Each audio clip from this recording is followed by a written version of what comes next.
सच ये है कि जिसे चाहा दर पे बुला लिया, जिसे चाहा अपना बना लिया।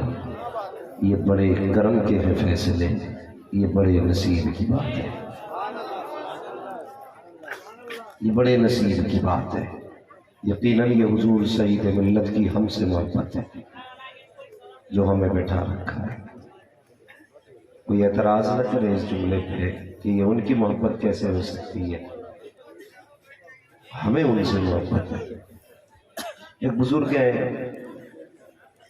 ये उस दौर की बात है जब कनीज़ों का दौर था। बहुत गौर से गुफ्तगू सुने, मैं चाहता हूँ कि अंदाज़े बयां मेरा बहुत शौक नहीं है, शायद कि उतर जाए तेरे दिल में मेरी बात। बाजार गए, कनीज़ खरीद के लाए और कहने लगे तुझे कौन सा कमरा चाहिए। आपने अपने मकान के सारे कमरे दिखाए। उस कनीज़ ने ना वो कमरा पसंद किया जिसमें घर का कचरा पड़ा हुआ था, टूटा फूटा सामान पड़ा था। वो फरमाते हैं कि मुझे हैरत हुई, मेरे मकान में इतने अच्छे अच्छे कमरे थे, ये किसी भी कमरे का इंतखाब कर लेते, लेकिन इसने उस कमरे का इंतखाब किया जिसमें घर का टूटा हुआ सामान पड़ा था। फिर मैंने कहा चलिए छोड़िए, जैसे इसकी मर्जी। तो जब वो उस कमरे में जाने लगी तो वो बुजुर्ग कहते हैं कि मैंने उस लड़की से कहा, बहुत गौर से बात सुने, मैंने उस लड़की से कहा कि कमरे तो और भी थे, तूने इसी कमरे का इंतखाब क्यों किया, इसमें तो टूटा फूटा सामान पड़ा है, कोई अच्छा खूबसूरत कमरा ले ले। तो वो कहते हैं लड़की ने बड़ा प्यारा जवाब दिया, कहती हजरत कमरे सामान से अच्छे नहीं होते हैं, कमरे खुदा के जिक्र से अच्छे हुआ करते हैं। हाँ, कीमती कालीन से कमरे की खूबसूरती नहीं बढ़ती, बल्कि खुदा के जिक्र से कमरों की खूबसूरती बढ़ा करती है।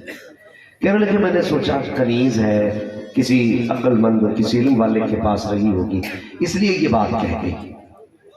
कहने लगे जब रात आई ना, वो अपने कमरे में, मैं अपने कमरे में। कहते आधी रात को किसी के रोने की आवाज आई, मैं बिस्तर से उठा बाहर निकला ना तो वो आवाज उसी लड़की के कमरे से आ रही थी। मुझे ख्याल हुआ शायद इसकी तबीयत खराब होगी। मैंने हल्के से खिड़की खोल के देखा ना तो वो दर्द में नहीं रो रही थी, वो बुखार में नहीं थी। कहते वो मुसल्ले पे खड़ी थी, लब में कुरान था, आंख में आंसू थे, हिचकियां बंधी थी उसकी। कहने लगे बस फिर क्या था, वो उधर रो रही थी, मैं इधर रो रहा था, वो उधर रो रही थी, मैं इधर रो रहा था, मैं दरवाजे के बाहर खड़ा रहा। फिर कहते हैं वो फारिग हुई नमाज से, फिर वो वक्त भी आ गया जिसमें रब कहता है मांग क्या मांगता है, इज्जत मांगोगे दूंगा, दौलत मांगोगे दूंगा, शोहरत मांगोगे तो मैं दूंगा। कहते जब वो वक्त आया ना उसने हाथ उठा दिए। कहते उसके जो जुमले थे ना बड़े अजीब व गरीब उसके मुंह से जुमले निकले। वो कहते हैं यार मुझे बख्श दे, तुझे उस मोहब्बत का वास्ता जो तू मुझसे करता है। समझ गए? वो कहती है मुझे बख्श दे, तुझे उस मोहब्बत का वास्ता जो तू मुझसे करता है। कहते मैं बर्दाश्त न कर सका, मैंने दरवाजा खोला, मैंने कहा ठीक है तूने इबादत की, नेक बंदी है, लेकिन ये तेरे जुमले आज़म नहीं, वापस ले ले। ये कैसे हो सकता है कि तू खुदा तुझसे मोहब्बत करता है, कहना तो ये कि या अल्लाह तुझे मेरी मोहब्बत का वास्ता, ये तूने क्यों कहा कि अल्लाह तुझे उस मोहब्बत का वास्ता जो तू मुझसे करता है। उसने कहा ठीक आप आली में अपनी जगह है, लेकिन मैं अपने कौल से नहीं हटूंगी। का फिर दलील दे, इस पे दलील क्या है कि वो तुझसे मोहब्बत करता है। तो अब सुनना पूरी गुफ्तगू का महासन। उसने कहा था सबसे बड़ी दलील तो ये है कि उसे मुझसे मोहब्बत है, तभी तो उसने मुझे जगा रखा है, और तुझसे मोहब्बत रखी है इसलिए तुझे अपने मुसल्ले से हटा रखा है। तो यहां जितने बैठे हैं यकीनन ये इनकी मोहब्बत है। हाँ, हुजूर सईद मिल्लत हमसे मोहब्बत करते हैं जो हमें बुला रखा है, वरना यार कौन किसे अपने आंगन में बुलाता है, कौन किसे अपने आंगन में बुलाता है। लोग तो अपनी गली से नहीं गुजरने देते। मजाक बात है दस्तरखान पे आ जाना, बिना दावत के साथ गरीब से गरीब रोटी खाने नहीं जाता है, उसे अपनी इज्जत प्यारी होती है। तो बिन बुलाए अगर गरीब दस्तरखान पे नहीं जाता तो बिन बुलाए उनके गुलामों की चौखट पे कैसे आ सकते हैं। जिसे चाहा दर पे बुला लिया, जिसे चाहा अपना बना लिया। ये बड़े कर्म के फैसले, ये बड़े नसीब की बात है। मैं तो चलो मुरादाबाद से आया, कुछ उससे भी तो दूर से आए होंगे, कोई और भी सफर तय करके आए होंगे, अल्लाह उनका सफर कबूल करे। मगर मेरा कलेजा ठंडा हुआ। हुजूर गुलाम मासूम साहब की जो का विषय है, इस ताल्लुक से मैंने सुना। मेरी आदत है मैं कहीं भी जाता हूँ ना पहले पता करता हूँ, बताइए इसका मुजावर कैसा है। हाँ जी, मुजावरों का बड़ा रखो। मगर कलेजा ठंडा हुआ, पता चला सिर्फ यहाँ पर दिल साफ नहीं किए जाते हैं, बल्कि साफ दिलों के अंदर कुरान भी उतारा जाता है।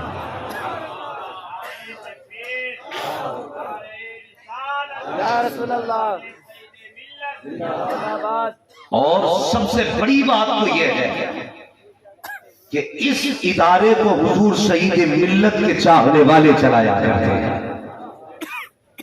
चाहने वाले चलाया करते हैं, वरना कौम के हालात बिगड़ते जा रहे हैं। मुझे कोई वहाबी न समझे, कोई देवबंदी न समझे, मैं सबसे पक्का बरेलवी हूं, मैं बहुत पक्का बरेलवी हूं। लेकिन शाही की दिल के पपोले चल उठे सीने के दाग से, इस घर को आग लग गई घर के चराग से। आज किसी को ये फिक्र नहीं उम्मत किधर जा रही है। आज सब मुजाबिरों को ये फिक्र है कि चादर किधर जा रही है। मेरी अगरबत्ती उधर न चली जाए, मेरा लोबान उधर न चला जाए। सब ये सोच रहे हैं अगर गुलाम उधर गया तो कंपनी घाटे में आएगी, और इसी लालच में आकर के लोग बरेली के इमाम अहमद रजा के मुकाबले में आ गए। मैं कहता हूं दुनिया का कोई भी मक्तबा फिक्र हो उसे सामने ला के रखो, कसम खुदा की हर मक्तबे फिक्र पे इमाम अहमद रजा का एहसान, सिर्फ अपनों पे नहीं गैरों पे भी एहसान है। आप कहेंगे कैसे? मैं कहता हूं जाओ ये किल्लाए बरेलिया खंगालो जो आला हज़रत पे कुफ्र शिर्क के फतवे लगाते। जब फतवे मसले अटक जाते हैं तो बरेली के अहमद रजा की फतावा रज़विया ही से हल किए जाते हैं। मैं न दोगला हूं न दोगलों को पसंद करता हूं। जिसे हसमला को घर उठ के चला जाए, मैं आईना को दिखाऊंगा दाग चेहरे के, जिसे खराब लगे सामने से हट जाए। ठंडा हुआ हुजूर सईद मिल्लत की बारगाह में आके यहां पर चादरों का झगड़ा मिलता। और मुझे तो भाई तौफीक भाई ने बताया कि आज तक हजरत ने अपने हाथ से किसी की रसीद तक नहीं काटी है, रसीद तक नहीं काटी है। लोग लड़ जाते हैं, जाओ खानकाहों के ऊपर, जब दरगाह के अंदर पहुंचोगे गर्दन झुका देते हैं। कोई झाड़ू लगाता है, कोई कहता उठने नहीं दूंगा, 50 रुपए निकालने पड़ेंगे, 100 रुपए देगा तब निकाला जाएगा। मैं कहता हूँ ये खानकाहों के मुजाबिर नहीं है, बल्कि ये लुटेरे हैं। वो यार मुजाबिर वो नहीं होता है जो जेबें काटे करते हैं, मुजाबिर वो होते हैं जो हाथ यहाँ पकड़ते हैं, रिश्ता मुस्तफा से जोड़ दिया। नारे रिसालत, शेरे रजा मुजाहिदे दौड़ा, फखरुल मुतकल्लिमीन, सुल्तानुल मुकर्रिरीन, उम्दतुल वाइज़ीन, सिराजुस सालिकीन, खतीबुल बराहीन, मुफ्ती शरामतीन, हज़रत अल्लामा मौलाना मुफ्ती हम्माद रजा मुरादाबादी साहिब क़िबला। भाई इतने बड़े बड़े मेरे लिए जुमले इस्तेमाल ना करें, मैं बस हुजूर का छोटा सा एक खातिम हूँ। हाँ ये आपकी मोहब्बतें हैं, लेकिन बस गौर करें मेरी बात पे। दर्द होता है, दर्द, ये दिल दुखता है। आज उम्मत किधर जा रही है? गलत नहीं करूं, जाओ बोल के चेक करो, जाकर बोल के चेक करो। इतना पैसा होता है कि गिनने वाले कम पड़ जाते हैं, इतना पैसा होता गिनने वाले कम पड़ जाते हैं। लेकिन आज तक हम अपनी कौम को ऐसा आलिम नहीं दे पाए जो आलिम मुस्तफा की शरीयत पे उठने वाले फितनों का जवाब बरसरे-आम दे। हाँ, घर में बैठ करके बातें करना बहुत आसान है, बहुत आसान है भाई। काश ये पैसा हमारी कौम भी नहीं देख रही है। पैसा वहां लगाया करो जहां पे हुजूर के दीन की तबलीग और इशाअत की जा रही है, जहां हुजूर के दीन को फरोग दिया जा रहा है, जहां कुरान की खिदमत हो रही है, वहां क्यों पैसा नहीं लगता? जाकर के देखो मुजाफिरों के बदन पे जो कपड़े हैं, एक एक ड्रेस की कीमत 50-50 हजार है। जाओ कभी मदरसों में भी जाकर के देख लिया करो, जो कुरान पढ़ रहे हैं, किसी के कुर्ते पे 3 पैबंद लगे हैं, किसी के कुर्ते पे 5 पैबंद लगे हैं। कोई बच्चा ऐसा है जिस रजाई को ओढ़ रहा है वो 3 जगह से फटी हुई है। कोई बच्चा ऐसा है जिस कुरान को पढ़ रहा है उसके और आप जगह जगह से पोसीदा हो चुके हैं। हमारी कौम को ये कुरान वाले नजर नहीं आते हैं। आंखें बंद करके गोलकों में पैसे डालने वालों, अगर मुस्तफा ने कयामत में पूछ लिया मज़ारों पे इतनी चादरें क्यों चढ़ाई गई, क्या जरूरत थी इतनी चादरों की, तो क्या जवाब दोगे? इतने फूल चढ़ाए गए और याद चढ़ाओ, ये जायज है, लेकिन ये भी जरूरी है जहां तुम 100 रुपए जाकर के खानकाहों को दिया करते हो, 200 रुपए जाकर के मदरसे के अंदर भी दिया। क्यों नहीं देते मदरसों को? आज तलबा यतीमों की लिस्ट में, मौलवी ज़कात खाने वालों की लिस्ट में। मुझे बताएगा दीन बचा कौन रहा है? ये जिन्हें नमाजें भी याद नहीं, ये जिन्हें फातिहा तक नहीं आती, ये जो असल ठेकेदार होते दीन के, जिनके चेहरों पे दाढ़ियां तक नहीं। कितने मौलवियों को इसलिए हिकारत से देखा जाता है स्टेशन एयरपोर्ट के अंदर कि इनके चेहरे पे मुस्तफा की सुन्नत सजी होती है, इसलिए इनको तबाह करने की कोशिश की जाती है क्योंकि इनका लिबास मुस्तफा वाला है। और यार सलाम करो इस कौम को, इसने लिबास पहना है, दाढ़ी रखी है, टोपी लगाई है, जमाना दुश्मन है लेकिन डरता नहीं है, फिक्र नहीं करता है। और करेंगे भी किस लिए? मरने की तरफ है, न जीने की तरफ है। जब चोट लगे दिल को मदीने की तरफ। लुट गई हमारी कौम और हम सोशल मीडिया खेल रहे हैं। खेलने का वक्त नहीं है, अब मेरी कौम को फैसला करना होगा, फैसला करना होगा मेरी कौम को। हमें दीन भी बचाना है, हमें कौम भी बचाना है। बोलो बचाओगे कि नहीं? कोशिश करेंगे इंशाअल्लाह। बातें कड़वी लग रही होंगी शायद कि मैं तो फला मजार पे 56,000 की चादर चढ़ा के आया था, इसने तो सब पे पानी फेर दिया। 56 नहीं 56 लाख चढ़ा के आया। अगर घर में बाप के बदन पे ना स्वेटर नहीं है तो तेरी 56 लाख की चादर की कोई औकात नहीं। बदलो अपने आप को और ऐसी खानकाहों से जुड़ो जहां पे कुरान भी पढ़ाया जाता है और इश्क मुस्तफा का जाम भी पिलाया जाता है, जाम भी पिलाया जाता। पुराने बुजुर्गों को देखे ना मुबारक भाई, हाँ सरकार ख्वाजा गरीब नवाज मुरीद क्यों करते थे लोग? खुदा से मुस्तफा से जोड़ने के लिए है। आज बैंकों से जोड़ने के लिए लोग बुरा ना मानना, जो जितना पैसे वाला उतनी इज्जत है, जितना गरीब है उतनी वैल्यू है ही नहीं है। यार ये देख दिल कौन सा लेके आया है, दिल कौन सा लेके आया है। भाई बदलो अपने आप को, इश्क करो मुस्तफा से, कुरान की खिदमत करो। अल्लाह सलामत रखे। गालिबन एक तालिब फारिग भी है ना, कोई बच्चा फरागत भी है इंशाअल्लाह।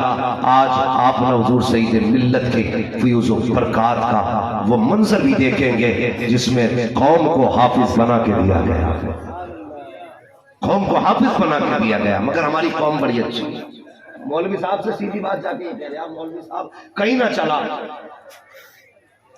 पहले इंग्लिश मीडियम में डाला, फिर हिंदी मीडियम में डाला, फिर गांव के स्कूल में डाला, कहीं नहीं चला तो अब यहां लेके आ गए, अब इसे तुम चला लो। ये बात अलग है। जो सिक्का कहीं नहीं चलता है वो बाजार नबी में चला करता है। जिसे कोई सीने से नहीं लगाता उसे मेरे मुस्तफा सीने से लगाते। ये सच्ची बात है, गलत नहीं कर रहा। इंग्लिश मीडियम में आप बच्चे का एडमिशन कराने जाए तो प्रिंसिपल होता है ना, वो कहता जी एंट्री बाद में ड्रेस पहले, एंट्री बाद में जूते पहले, एंट्री बाद में बस्ता पहले, एंट्री बाद में किताबें पहले, एंट्री बाद में मदरसे की स्कूल की फॉर्मेलिटी पहले। ये स्कूल वाले होते हैं, कहते हैं ये आला मेयार की तालीम है, ये सारी चीजें पहले कराते हो।